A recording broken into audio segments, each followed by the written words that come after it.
या हय्यु या क़य्यूमु बिरहमतिका अस्तगीथु, या हय्यु या क़य्यूमु बिरहमतिका अस्तगीथु। ये इंतहाई ताकतवर और बाबरकत दुआ है जो हुजूर नबी करीम सल्लल्लाहु अलैहि वसल्लम पढ़ा करते थे, ख़ास तौर पर गम, परेशानी, कमज़ोरी और मुश्किल हालात में। इसका मफ़हूम है, ए हमेशा ज़िंदा रहने वाले, ए सबको कायम रखने वाले, मैं तेरी रहमत से मदद मांगता हूँ।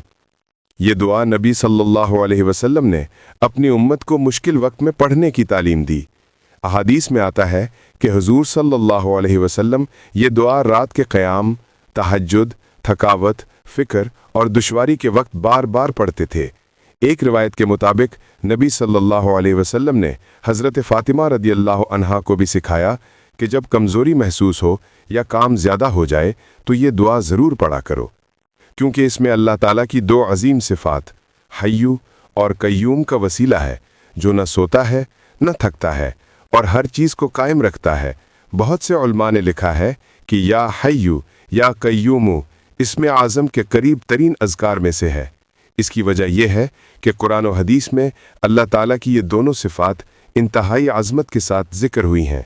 आयतुल कुर्सी में भी यही दो सिफ़ात सबसे पहले बयान हुई, अल्लाहु ला इलाहा इल्ला हुवल हय्युल क़य्यूम।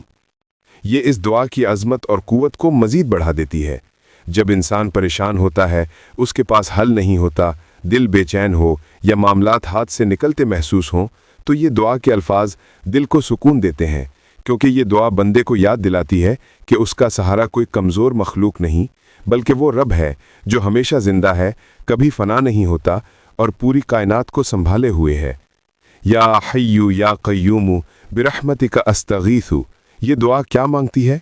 रहमत यानी अल्लाह की ख़ास मदद, ऐसा फ़ज़ल जो इंसान के हालात को बदल दे। इस्तगीथु यानी मैं फ़रियाद करता हूँ, मदद चाहता हूँ, पुकार रहा हूँ। ये अल्फाज बंदे को आजिज़ी भी देते हैं और उम्मीद भी। मुश्किल, बेबसी, थकावट, ज़हनी दबाव, रिस्क के मसाइल, फैमिली टेंशन, कारोबारी परेशानी, दिल की कमज़ोरी, हर हालत में ये दुआ एक मज़बूत सहारा है। इसे बार बार मोहब्बत के साथ आहिस्ता आहिस्ता पढ़ें। ये अल्लाह के नज़दीक बहुत महबूब दुआ है। अल्लाह हमें अपनी रहमत की साए में रखे और हर मुश्किल में यही कलिमात हमारी ढाल बने। आमीन।